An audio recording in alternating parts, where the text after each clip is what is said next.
చూడండి ఫ్రెండ్స్, నిన్న వర్షం, ఫుల్ వర్షం.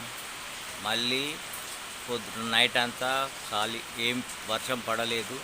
మళ్ళీ ఇప్పుడు టైం వచ్చేసి 8:45 అవుతుంది. మళ్ళీ వర్షం స్టార్ట్ అయిపోయింది ఫ్రెండ్స్. చూడండి, మీ దగ్గర వర్షం పడుతుందా? మా దగ్గర అయితే వర్షం పడుతుంది ఫ్రెండ్స్.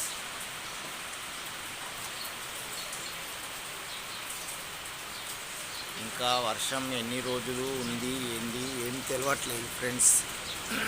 ఇలా వర్షం పడితే షాప్ దగ్గర గిరాకీ ఎలా ఉంటుంది ఫ్రెండ్స్? షాప్ దగ్గరికి రావాలంటే వర్షం లేకపోతేనే కదా ఫ్రెండ్స్. ఇలా వర్షం పడుతూ ఉంటే గిరాకులు ఉండవు, ఏముండవు, ఖాళీగా కూర్చొని ఉండాలి. పొద్దున 4 గంటలకు వచ్చినాం ఫ్రెండ్స్. ఇప్పటి వరకు కొద్దిగా గిరాకీ ఉండే. ఈ వర్షం పడ్డది అంటే ఇక మళ్ళీ గిరాకీలు బంద్ అయిపోతాయి ఫ్రెండ్స్. పబ్లిక్ రోడ్డు పైన ఎవరూ కనిపించడం లేదు. ఈ వర్షానికి ఎవరు రారు ఫ్రెండ్స్.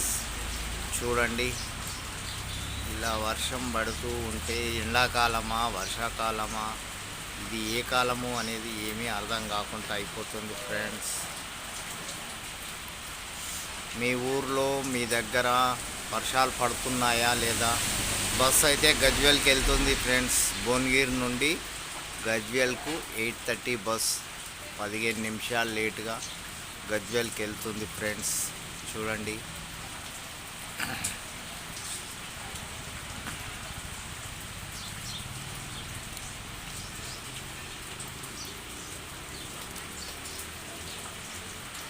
వర్షం ఇప్పుడే స్టార్ట్ అయింది. ఇంకా ఎక్కువవుతుందా తక్కువవుతుందా తెలియదు ఫ్రెండ్స్. పొద్దున్నుండి వాతావరణం కూల్గా ఉంటే ఈరోజు వాతావరణం మంచిగా ఉంది అనుకున్న ఫ్రెండ్స్. కానీ మళ్ళీ ఈలోపే వర్షం వచ్చేసింది. చూడండి, బాయ్ ఫ్రెండ్స్.